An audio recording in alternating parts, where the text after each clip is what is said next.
On today's show, how close are the Phoenix Suns to actually competing once again, and where does their situation stack up with the rest of the NBA? And could Colin Gillespie be the one piece Phoenix Suns fans have been begging for nearly a half decade? We're going to talk about that and much more in this edition of Locked On Phoenix Suns.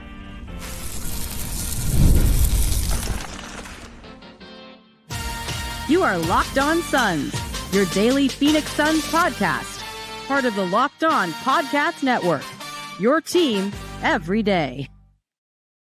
Back into Locked On Phoenix Suns. My name is Benjamin Garcia, host of the Ben Garcia Show mornings on YouTube and a credentialed Arizona sports media member covering your Phoenix Suns 365 days out of the year. That's why we call it the Your Team Everyday Network at the Locked On Podcast Network. So thanks for making Locked On Suns your first listen here on this beautiful Wednesday. Don't forget Locked On Suns free and available on all platforms, including YouTube. So click that follow or subscribe button to do it. Thousands, dare I say millions, billions, trillions, infinity Suns fans have already done. Become an everydayer and get locked on the Phoenix Suns right here each and every day. I got a jam-packed show for you guys today. Yeah, sure. There's a lack of sports in the NBA world actually being played. But there are some narratives, and I'm a narrative guy. I really like sinking my teeth into narratives. What are other people saying about the Phoenix Suns? And it's kind of interesting. We had that ESPN article a couple of weeks ago. We're in the dead of summer where they're just trying to create some content. They had a bunch of journalists, reporters, vote on a couple of things. And one of those things was, who will basically take a tumble this year? And the Suns were on that list. The 76ers were on that list. The Celtics were on that list. And it got me thinking, because I fell victim to this too. How close are the Phoenix Suns to actually competing? And I think it's closer than you think. But for us to dive deep into that, we'd have to talk about this first. Where does the Suns' situation stack up with the rest of the NBA? Meaning, where do the Suns rank in terms of situations trying to become yet an NBA champion? Listen, there are teams out there that I will unequivocally agree with you are just better than the Phoenix Suns right now. Celtics, yes, we get it. Jason Tatum's injured. They just won a championship and they could reload at any time. The Mavericks, sure. The Thunder, obviously. But looking at some of these teams, the Knicks, that's an interesting one too. But oftentimes we like to stick the Suns because of their lack of one thing, truly, to the bottom of the list of all situations in the NBA. And what's that? Well, they don't have any draft picks. Okay. Well, let's go through some other things. The Suns will never be in the bottom of the barrel in terms of situations in the NBA. One of the things that I love to point to, because people love to talk about, the Wizards, they fleeced the Suns for Bradley Beal. Yeah, did they dump a contract on the Suns that they likely knew was going sideways? Sure. And I would agree with them. Sure, they obviously won that deal just by getting off of Bradley Beal. But all that the Washington Wizards got in that deal were a bunch of pick swaps and second-round picks. The players were Chris Paul, who would later be waived, and Landry Shamet, who you hated. So yeah, Wizards got a lot of different pick swaps they could do with the Suns. And those will never be exercised. Would you like to know why? Because the Wizards will forever be worse than the Suns in every aspect and fiber of their being. So congratulations on getting some second-round picks, and truly, congratulations. Because there will never be a pick swap exercise in that Bradley Beal deal. And why do I bring that up? Well, it's pretty simple. Because there are bottom feeders in the NBA who have always been bottom feeders and will continue to be bottom feeders until further notice.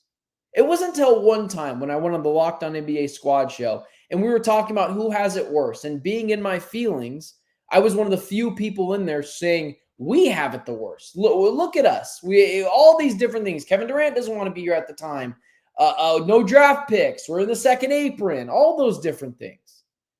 And it wasn't until my guy Doug Branson of Locked On Hornets, who's about to blow a gasket on me because he covers the Charlotte Hornets.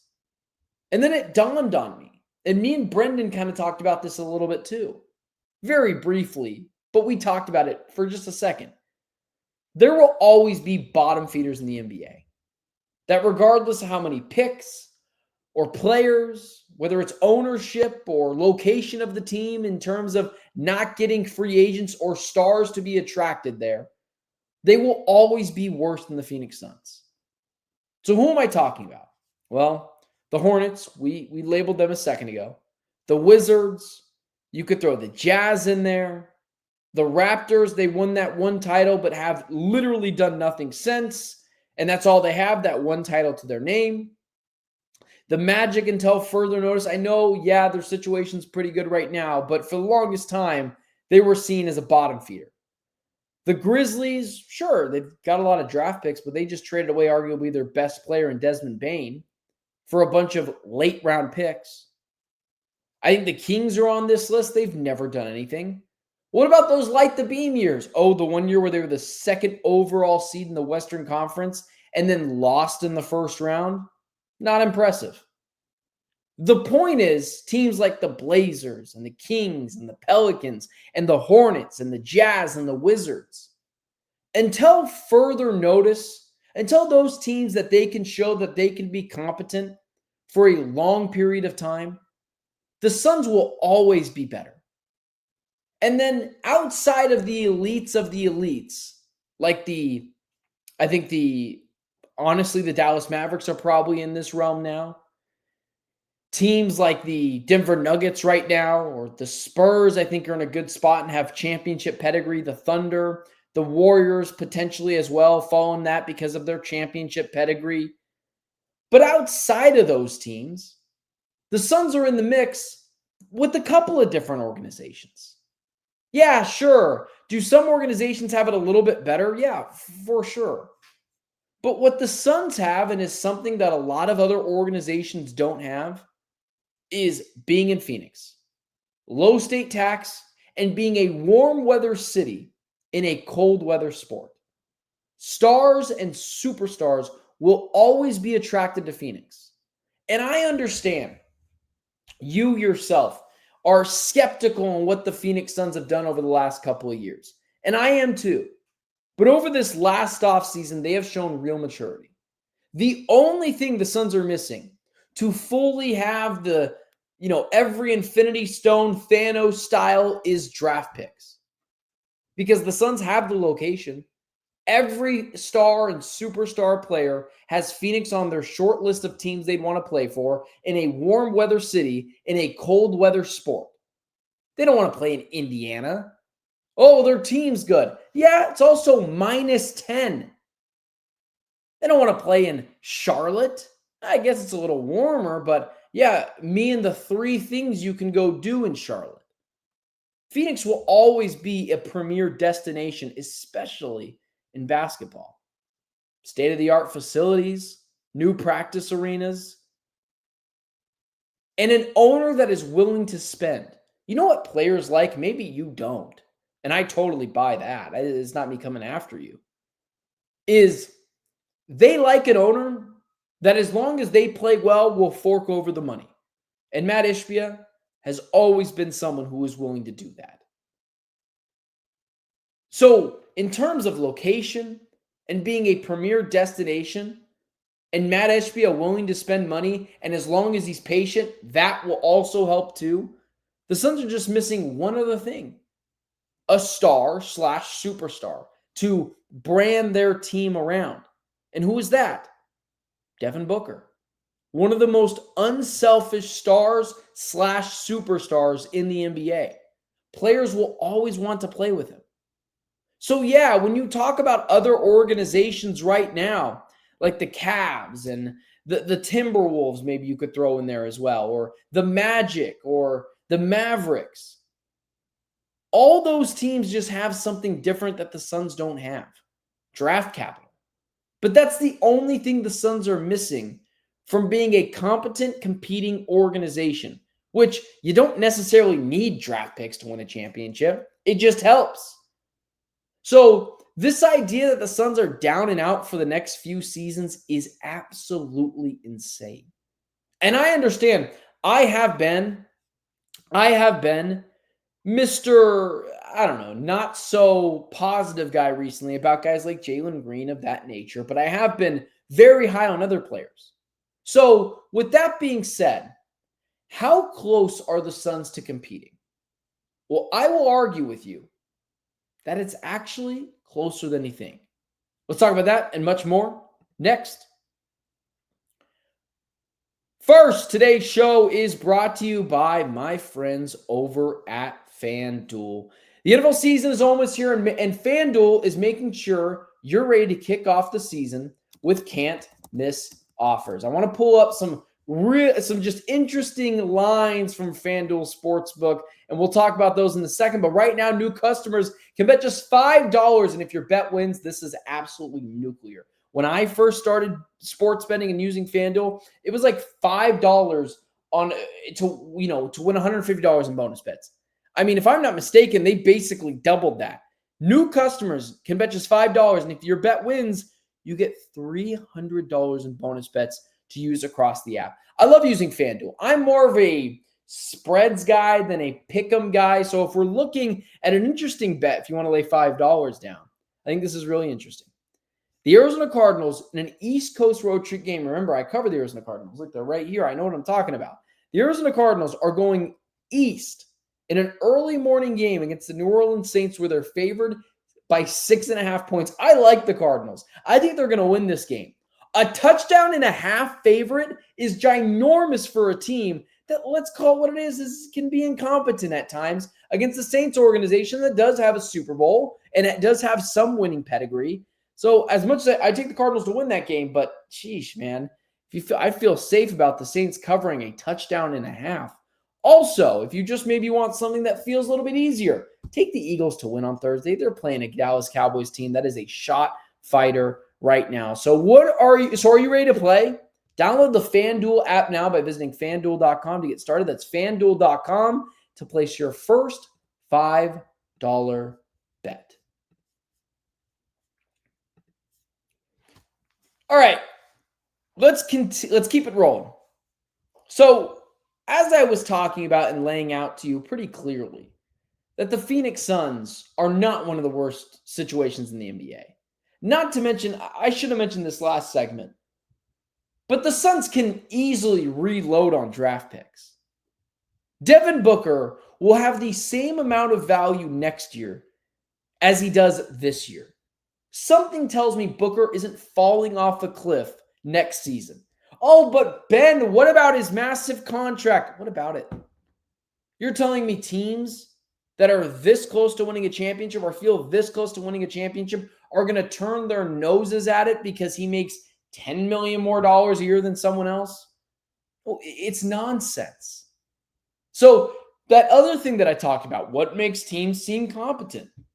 You can get draft picks because you have a guy in Devin Booker who is valuable and will go for 5 first-round picks and 2 players, even with his massive deal. These are billionaires we're talking about. They've got the money, especially some of these new owners. So stop worrying about, you need draft picks. I'm not in a hurry to go get a bunch of late first-round picks because I traded someone my best player. I'm just not there yet. But let's talk about this. I know I've been sort of negative. I don't want to be seen as that guy. My listeners see it as negative. I see it as being honest. And there are just different people in the world that take that kind of stuff differently. I'm a very blunt person. If you have an issue with me, I'd rather you just tell me. My bosses know that, and sometimes they just say, hey, you're screwing this up, and I take it that way. And so when I say this, I do mean it honestly. The Suns are this close to being one of the best situations in the NBA. This close. Is it out of the ordinary that Rasheer Fleming and Kamon Malawach hit as prospects? The Suns just did it last year with the 29th overall pick and like the 40-something overall pick. Now you're telling me the 33rd overall pick and the 10th overall pick can't both be hits? Of course they can be. But let's just say one of the 3 draft picks is a budding star. I'm not even saying all-star. Just a budding star. And Jalen Green hits as a guard. And I do think there is a real chance, and I can buy into the idea that Jalen Green could be this renaissance of a player that explodes onto the scenes and is someone who immediately comes into the fold with Devin Booker as a second option and is more efficient, plays better defensively. And then you're talking about the Suns again being one of the best positions. Because look at the Suns roster. It's actually deeper than you think. I mean, the Suns could roll 9 guys deep. We're talking about players like Nigel Hayes-Davis maybe never playing. But the Suns didn't have this sort of depth last year. The Suns are one Jalen Green breakout season away from being in a really great position. Because then you have things to spend. Or maybe you move off from Jalen Green and you get multiple draft picks in return. Or you move off of Nick Richards or Mark Williams and help bring in assets or recoup assets. But the Suns are this close to having one of the better young cores in the NBA. If one of Kamal Malawach, Rasheer Fleming, or Jalen Green is a star, and the other 2 guys are just solid players, you're talking about Ryan Dunn, Oso Ighodaro, Mark Williams, Rasheer Fleming, maybe Kobe Brea, Jalen Green. I haven't even included Devin Booker into that fold. And he's 28 years old, 29 years old. He's not an old player. There is a world next year, although I find it somewhat hard to believe that the Suns next year could be a playoff team. Not saying they couldn't make the play-in and then make the playoffs. That's where that gets a little misconstrued sometimes. But I believe this team can be a team that wins enough games to be in the 9 or 10 seed or the 8 or 7 seed and win 1 or 2 play-in games because Devin Booker goes nuclear and makes the playoffs. But that's not what matters. This season is about development. And the Suns have to know they're this close to becoming one of the better situations in the NBA if they just develop their stars a little better. And they've done so over the last couple of seasons. But Devin Booker is still a star. Ryan Dunn, as is right now, is an okay 3-point shooter, and that's putting it kind of nicely, but an elite shutdown defender. Mark Williams, we know, is a double-double machine. Can he be better defensively? Oso Ighodaro, we know he's got a high floor to him. Colin Gillespie, who we'll talk about in the next segment. That's another player as well. Young, up-and-coming player that can handle the basketball a little bit. The Suns aren't that far away. This facade that if you have draft picks, you are closer than a team that has players is crazy. Having the 28th overall pick ain't all that. That's why normally teams like to trade out of those spots and recoup more assets, more swings at the bat in the second round. The Suns are more competent than you think, and especially with the plan that they've had in place recently, I feel better about it. And so, forget about any of this. Let's just say Kamal Malawach is a fine player for the 10th overall pick. Rasheer Fleming, Kobe Brea. If Jalen Green turns into what a lot of you think he's going to turn into, which is a powerhouse, change of pace point guard who can learn from Devin Booker and be an elite secondary scorer, then you're just looking for one more piece to really be back in the contending spot. And that's not even including that one of the rookies takes a leap. Or Grayson Allen goes back to not last year, but the year prior, Grayson Allen. It's not crazy to think that. And so, for all the worries about Jalen Green and not having draft picks, the Suns aren't that far away. Things change. in an instant in the NBA, in all sports. The Celtics were just right here. What did one Tatum injury do? Put them on the list of ESPN teams that are going to fall flat on their face this year. The Pacers were in Game 7. What happened? Injury. Now the Pacers, some people wouldn't be shocked if they missed the playoffs this year because of no Tyrese Halliburton. So I know it looks bleak. I know it looks frustrating. But one or two guys steps up this year, and the Suns become one of the premier destinations to be. And what do we know from that? A disgruntled star looks around, says, I want to go there. I'll only sign an extension there. Only trade me there. And then he ends up in Phoenix. And this has already happened before with Kevin Durant, both for the Suns and against the Suns. It's not crazy. It's not insane. And they're closer than you think. Let's talk about Colin Gillespie. We just mentioned him a second ago. Could he be the one thing Suns fans have been absolutely begging for over the last couple of seasons? Let's talk about that next.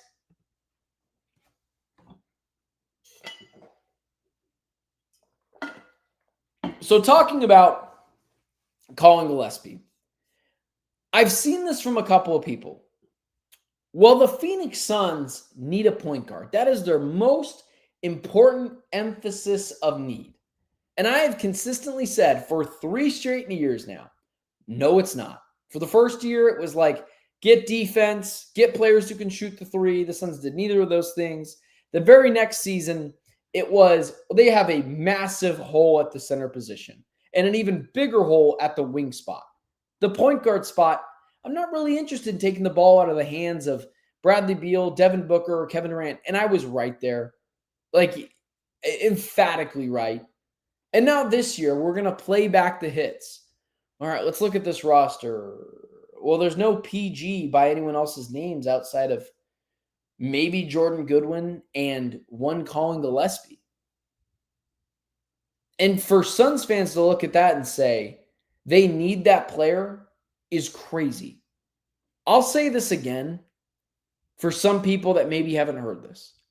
Having a point guard on your roster, just to have a point guard on your roster, might make you feel better, but it's like putting a blanket over you when you think there's a ghost in your house. It doesn't actually do anything. It just makes you feel better. It's the same thing with draft picks. Having all these picks, it doesn't do anything. It just makes you feel better. Just a little security blanket to keep you from the monsters and ghosts you think that are under your bed or in the closet. But what is interesting is the Suns already have those guys on their roster. Their names are Jalen Green and Devin Booker. Well, Devin Booker is not the best point guard. No, but he's still 100 times better than what's on the market. Yeah, sure, if I could get Chris Paul in his prime or a Steph Curry or one of those really Ricky Rubio in his prime, one of those really good pass-first guards that can also kind of shoot the three ball a little bit without being a complete liability defensively. Yeah, sure, I'd do that. But what's all on the market right now are guys with just the initials PG in front of their name. And that doesn't make them great for this team. But you know who can fill that role? And I've kind of already spoiled it for you. Colin Gillespie. I am really high on Collin to the point where you guys all said, that's so rude. I don't want to make it seem like I am everyone. Or everyone said this. But it was a large majority. 90% of Suns fans. We want Chris Paul back. Okay, why? Well, he helped take us to the 2021 NBA Finals. You know that was 4 years ago, right? And he's 55 years old now. And it was, well, he can handle the ball. He can pass it. I'm not interested in that. I advocated for more Colin Gillespie minutes, not having Chris Paul come in the fold and take those things.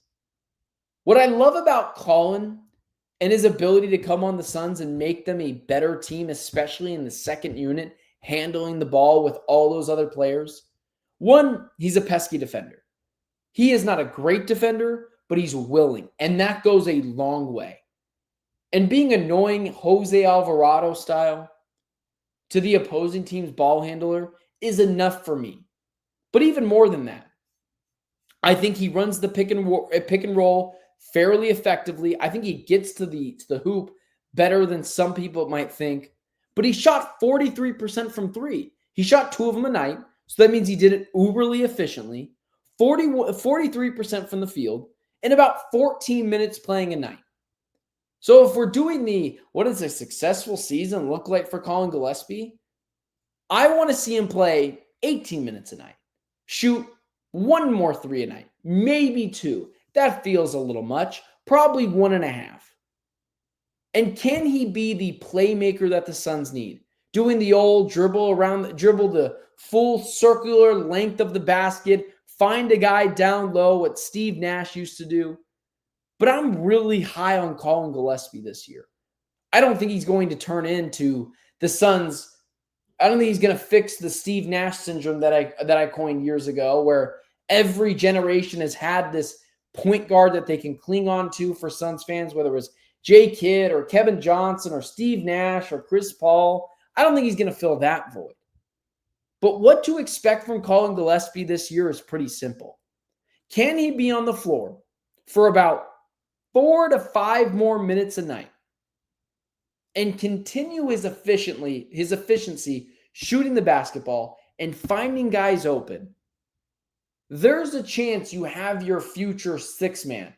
And I hate to say this just because he's a white point guard, but could he be your TJ McConnell? Come in, be a pesky defender, be annoying defensively. Not even a good defender, just annoying. Dive after loose balls, find open players in the corner, dribble, drive out and kick it out to someone, and hit the occasional open 3, while getting to the foul line, not being a liability there. I don't think it's out of the realm of possibility that Colin Gillespie could be that guy, the TJ McConnell type.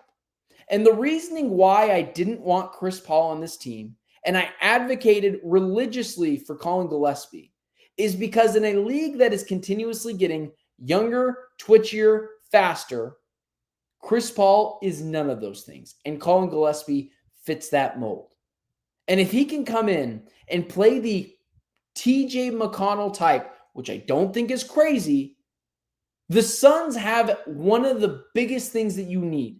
A willing defender, pesky player off the bench who can grab a board and hit an occasional 3.